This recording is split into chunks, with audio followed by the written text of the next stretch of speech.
Rayalaseema lift irrigation scheme కట్టినప్పుడు, Rishikonda project కట్టినప్పుడు ఏ రకమైనటువంటి రహస్యం పాటించారో, ఏ రకంగా పరదాలు కట్టి ఎవరిని వెళ్ళనీయకుండా వెళ్ళడానికి చూడడానికి, అది ప్రజా ప్రయోజనార్థం అని మీరు చెప్పి నిర్మిస్తున్నటువంటి ప్రాజెక్టు, ప్రజల డబ్బుతో నిర్మిస్తున్న ప్రాజెక్టు, మీ సొంత ప్యాలెస్ కాదు అది. అయినా సరే ఏ రాజకీయ పక్షాలను గాని, ప్రజా సంఘాలను గాని, మీడియాని గాని అక్కడ పోకుండా పరదాలు కట్టి, ఇనుప కంచెలు కట్టి అరెస్టులు చేసి ఎవరిని వెళ్ళనీయకుండా ఎలా చేశారో చూసాం. ఈ రాయలసీమ లిఫ్ట్ ఇరిగేషన్ స్కీమ్ కూడా అదే పద్ధతిలో ఇనుప కంచెలు వేసి ఆ ప్రాజెక్టు పనుల్లో పనిచేసే లారీ డ్రైవర్ల ఫోన్లు కూడా స్వాధీనం చేసుకుని అంత సీక్రెట్ గా చేసినటువంటి ప్రాజెక్ట్. అందులో ఈ రోజును చూస్తే ఒక కందకం, ఒక గొయ్యి అంతవరకే ఉన్నాయి. చిన్న ఇంత కొద్దిపాటి పొడుగున్నటువంటి చిన్న చిన్న సొరంగాలు. ఈ ప్రాజెక్ట్ కట్టింది ఎవరో మీకు ఊహించుకోవచ్చు మీరు, నేను మళ్ళీ చెప్పక్కర్లా. Mega engineering. సో దానికి 750 కోట్ల బిల్లు పెట్టారు. రూరల్ ఎలక్ట్రిఫికేషన్ కార్పొరేషన్ ఆర్ఈసీ దగ్గర నుంచి ఆ డబ్బు అప్పుగా తీసుకొచ్చి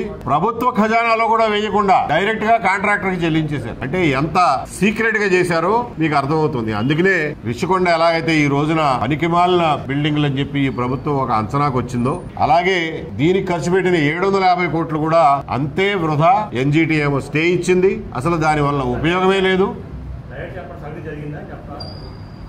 అవినీతిని నేను చెప్పడానికి నా వేస్ట్ అయితే జరిగింది. ఇవాళ రిషికొండలో అవినీతి కంటే కూడా వేస్టేజ్ ఎక్కువ. 500 కోట్లు పెట్టి కట్టారు, దాన్ని ఏం చేయాలో అర్థం కావట్లేదు అంటున్నారు. ఓకే, నేను సజెస్ట్ చేస్తున్నది, వినయపూర్వకంగా సజెస్ట్ చేస్తున్నది ఏమిటంటే, ఏమీ కట్టలేకపోతే కనీసం ఆ విశాఖపట్నం కేజీహెచ్నో లేకపోతే మెంటల్ హాస్పిటల్లో అక్కడ తరలించండి. దేనికో దానికి పనికి వస్తుందిగా. మెంటల్ హాస్పిటల్ తరలించండి. కనీసం ఒక మంచి వాతావరణంలో హాస్పిటల్ నడుస్తుంది. లేదంటారా, పోనీ ఈ సాఫ్ట్వేర్ వాళ్ళకి ప్రాజెక్టులు ఇస్తున్నారు, కొన్ని అద్దె భవనాల్లో ఉంటున్నారు వాళ్ళనే వచ్చి 4 రేకులు కట్టుకుని, పార్టిషన్లు కట్టుకుని అక్కడ స్టార్ట్ చేయమనండి. దేనికో దానికి ఉపయోగించండి. లేకపోతే 500 కోట్లు వృధా. దానికి కరెంటు ఖర్చు దండగా. దట్ ఈస్ అబౌట్ రిషికొండ పద్దులో కలపమన్నది. ఎందుకంటే ఇది కూడా అంతే వేస్ట్. పోలవరం బనకచెర్ల ప్రాజెక్టు కొత్తగా ప్రతిపాదించినటువంటిది, ఇంతకు ముందు ప్రతిపాదించినటువంటి రాయలసీమ లిఫ్ట్ ఇరిగేషన్ స్కీమ్ అనే ప్రాజెక్ట్. ఈ రెండిటి వల్ల రాయలసీమకి ఏమైనా ప్రయోజనం ఉందా లేదా అనే దానితో పాటు రాయలసీమలో ఈ రోజున నిర్మాణంలో ఉన్నటువంటి ప్రాజెక్టుల స్థితిగతులు ఏమిటి అనేది తెలుసుకోవడానికి మేము 3 రోజుల పర్యటన రాయలసీమ జిల్లాల్లో చేశాం. 3 రోజులలోనూ ప్రాజెక్టులన్నీ చూసి అక్కడ ఇంజనీర్లతోనూ, స్థానిక ప్రజా సంఘాలతోనూ, ప్రజలతోనూ, రైతులతోనూ, దశాబ్దాలుగా రాయలసీమ నీళ్ల గురించి పోరాడుతున్నటువంటి సంస్థలతోనూ, స్థానికంగా ఉన్న మీడియాతోనూ మాట్లాడిన తర్వాత మేము వచ్చినటువంటి కంక్లూజన్స్ ఏమిటంటే, పోలవరం బనకచెర్ల ప్రాజెక్టు వల్ల రాయలసీమకి 5 పైసలు కూడా లాభం ఉండదు. అలాగే రాయలసీమ లిఫ్ట్ ఇరిగేషన్ ప్రాజెక్ట్ అనేది కూడా ఇంకొక దండగమారి ప్రాజెక్టు. దానిలో ఇప్పటికే 750 కోట్లు ఖర్చు పెట్టారు. దాని మీద నేషనల్ గ్రీన్ ట్రిబ్యునల్ స్టే విధించింది, పనులు ఆగిపోయినాయి. దాన్ని ఇంకా ముందుకు తీసుకెళ్లాలంటే ఇంకొక 3000 కోట్లు ఖర్చు పెట్టాలంటున్నారు.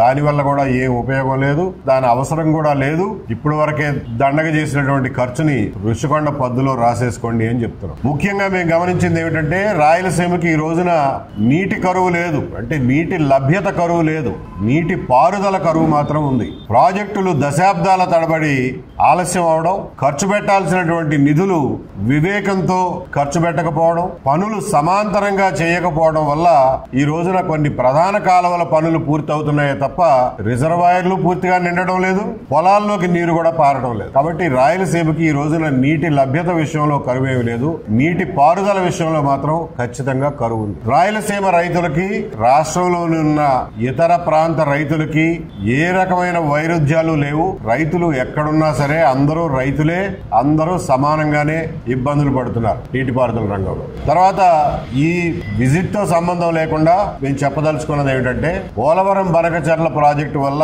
తెలంగాణకు వచ్చిన నష్టం ఏమీ లేదు. తెలంగాణ ప్రజలకు ప్రత్యేకంగా విజ్ఞప్తి చేస్తున్నాం, మీరు మీ రాజకీయ నాయకులు చెప్పే మాటల్లో పడి కొట్టుకుపోకండి. దానివల్ల తెలంగాణకు వచ్చే నష్టం ఏమీ లేదు. కానీ పోలవరం బనకచెర్ల ప్రాజెక్టును నిర్మిస్తే నష్టం వల్ల ఆంధ్రప్రదేశ్ ప్రజలకే. ఎందుకంటే ఎందుకంటే ఇది ఇంకొక కాళేశ్వరం లాగా ఆంధ్రప్రదేశ్ ప్రజల మెడలో గుదిబండ కాబోతుంది. ఇది మేము విస్పష్టంగా చెప్పదలుచుకున్నాం. పెండింగ్ లో ఉన్నటువంటి ప్రాజెక్టులు, డిస్ట్రిబ్యూటరీలు, బ్రాంచ్ కెనాల్స్, పంట కాలువలు గనక పూర్తి చేస్తే 1,50,000 కోట్ల నుంచి 2 లక్షల కోట్ల వరకు సంపద సృష్టి జరిగే అవకాశం మన చేతుల్లో ఉంది. అంతేకాకుండా కనీస పక్షాన 15 లక్షల ఉద్యోగాల సృష్టి జరిగేటటువంటి అవకాశం మన చేతుల్లోనే ఉంది. అది కూడా ఎకరానికి 1,00,000 నుంచి 1,50,000 రూపాయలు ఖర్చు పెట్టడం ద్వారా.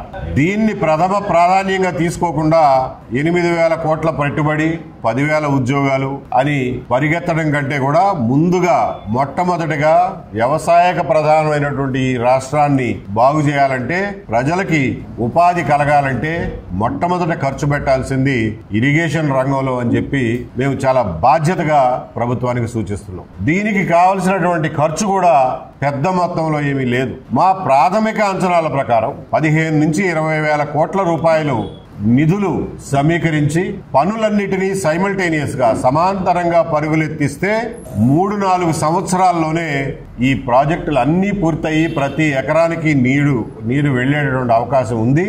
దీన్ని ప్రయారిటీగా తీసుకోమని చెప్పి ప్రభుత్వానికి సూచిస్తున్నాం. అలాగే ప్రాజెక్టు పనులు, ఇరిగేషన్ పనులు, పంట కాలువల పనులు సమాంతరంగా జరగడంతో పాటు ఆయా ప్రాంతాల్లో ఏ రకమైనటువంటి పైర్లు వేయాలి, ఏ రకమైన పంటలు వేస్తే రైతులకి మంచి దిగుబడులు, లాభాలు వస్తాయి, ఈ రోజున దేశీయంగా గాని అంతర్జాతీయంగా గాని డిమాండ్ ఉన్నటువంటి పంటలేవి, అందులో మన దగ్గర పెంచగలిగినటువంటి పంటలేవి అనే విషయం మీద వ్యవసాయ శాఖ, ఉద్యానవన శాఖలు కూడా సైమల్టేనియస్ గా పనిచేసి రైతులను సమాయత్తపరిచి నీళ్లు వచ్చే నాటికి పొలాలను కూడా సిద్ధం చేయాల్సినటువంటి అవసరం ఉంది. ఈ రోజున డిపార్ట్మెంట్లన్నీ ఎవరికి వారే యమునా తీరే అని పనిచేయడం వల్ల ఇరిగేషన్ డిపార్ట్మెంట్ ఏం చేస్తోందో అగ్రికల్చర్ డిపార్ట్మెంట్ కి తెలియదు, నీళ్లు ఎప్పుడు వస్తాయో రైతులకు తెలియదు, పొలం ఎప్పుడు సిద్ధం చేసుకోవాలో ప్రజలకు తెలియదు, ఏం పంటలు పండించాలో అనే అవగాహన లేదు. కాబట్టి ఈ పనులన్నిటినీ సమాంతరంగా టేకప్ చేయాల్సినటువంటి అవసరం ఉంది. దీనికి అయ్యే ఖర్చు కూడా భరించరాని ఖర్చు ఏమీ కాదు. నేను అన్నట్టు 15-20 వేల కోట్ల రూపాయలు సరిపోతాయి. 80,000 కోట్లతో ఒక గుదిబండని మెడకేసుకుందాం అనుకునే ప్రభుత్వం ఈ 15-20 వేల కోట్ల రూపాయలు సమీకరించడం వారికి కష్టమేమీ కాదు. మనకి ఒకప్పుడు ప్రత్యేక ప్యాకేజ్ అన్నారు, వెనుకబడిన ప్రాంతాల అభివృద్ధికి ప్రత్యేక నిధులు అన్నారు, ఈఏపీ ప్రాజెక్టులు అన్నారు. కాబట్టి ఎక్స్టర్నల్లీ ఎయిడెడ్ ప్రాజెక్టు ద్వారా గాని, కేంద్ర ప్రభుత్వం నుంచి వెనుకబడిన ప్రాంతాల అభివృద్ధి కోసం తేవలసినటువంటి ప్రత్యేకమైన ప్రాజెక్టుల ద్వారా గాని ఈ నిధులను సమీకరించుకుని పనులన్నిటినీ సైమల్టేనియస్ గా చేయటం సాధ్యం. కాంట్రాక్టర్లకు కొదవలేదు, నిధులుంటే కాంట్రాక్టర్లు పరిగెత్తుకుంటూ వస్తారు.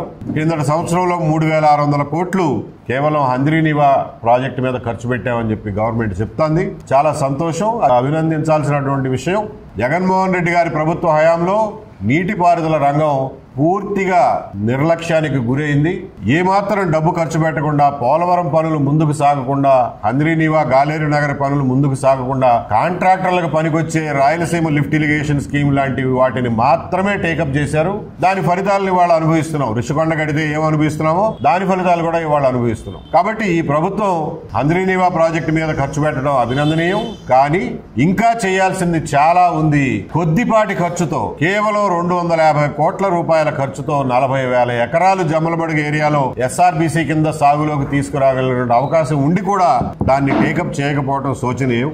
ఇలాంటి మరుగున పడిపోయినటువంటి మిగిలిపోయినటువంటి పనుల్ని ప్రభుత్వం గుర్తించి యుద్ధ ప్రాతిపదిక మీద వాటిని పూర్తి చేస్తే రైతులు బాగుపడతారు, సంపద సృష్టి జరుగుతుంది, జిఎస్డిపి పెరుగుతుంది, రైతుల ఆదాయాలు పెరుగుతాయి, గ్రామాలు కళకళలాడతాయని చెప్పి సూచిస్తున్నాం. అలాగే 2014-19 మధ్యన 2017లో ప్రభుత్వం ప్రతిపాదించినటువంటి పోలవరం నీళ్లని బొల్లాపల్లి రిజర్వాయర్కి చేర్చి దాన్ని సోమశిలకి అంటే పెన్నా నదికి తరలించాలి, గ్రావిటీ ద్వారా తరలించే అవకాశం ఉన్నటువంటి ఆ ప్రాజెక్టుని డబ్బులు ఉన్నప్పుడు ఆ ప్రాజెక్టుని టేకప్ చేస్తే ఆ డబ్బు ఖర్చు పెట్టిన దానికి విలువ ఉంటుంది తప్ప బొల్లాపల్లి నుండి బనకచెర్లకి అడవుల గుండా, సొరంగాల గుండా కొన్ని దశాబ్దాలు బట్టే ప్రాజెక్టులు కట్టి బనకచెర్లకు తీసుకువెళ్లడం వల్ల రాయలసీమకి ఏమాత్రం అదనపు ప్రయోజనం లేదు అని చెప్పి మరొకసారి తెలియజేస్తున్నాం. పోలవరం నీళ్లు 40 మీటర్ల ఎత్తులో ఉంటాయి, పెన్నా నది 100 మీటర్లు సుమారు ఎత్తులో ఉంటాయి.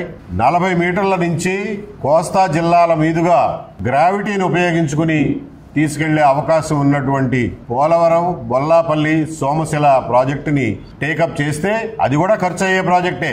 దానికి ఎవరో ఒకరు కాంట్రాక్టర్లు ఉంటారు. మాకేవి కాంట్రాక్టర్ల మీద వ్యతిరేకత మాట్లాడడంలా, దేనికైనా కాంట్రాక్టర్లు ఉండాల్సిందే. కానీ పెట్టిన ఖర్చుకి దానివల్ల ఏమైనా ఉపయోగం ఉంటుంది తప్ప ఆ పరిస్థితుల్లో మీకు నాగార్జున సాగర్ రైట్ మెయిన్ కెనాల్లో ఇంకొక 5 లక్షల ఎకరాల అదనపు ఆయకట్టును జోడించే అవకాశం ఉంటుంది.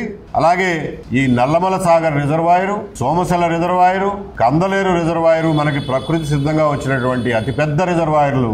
వాటిని గోదావరి నీళ్లతో నింపుకుంటే కోస్తా జిల్లాల్లో ఉన్నటువంటి మెట్ట ప్రాంతాలకి నీటి కరువు లేకుండా ఉంటుంది అని చెప్పి ఆలోచించమని చెప్తున్నాం. ప్రజలందరూ కూడా ఎప్పుడైనా మేము ఈ విషయాలన్నీ చెబుతున్నప్పుడు భౌగోళిక పరిస్థితులు కానీ ఆంధ్రప్రదేశ్ మ్యాప్ అందరికీ గుర్తుంటుంది, కానీ అందులో ఏ ప్రాంతాలు ఎంత ఎత్తులో ఉన్నాయి సముద్ర మట్టానికి అనే అవగాహన ఉండదు. కాబట్టి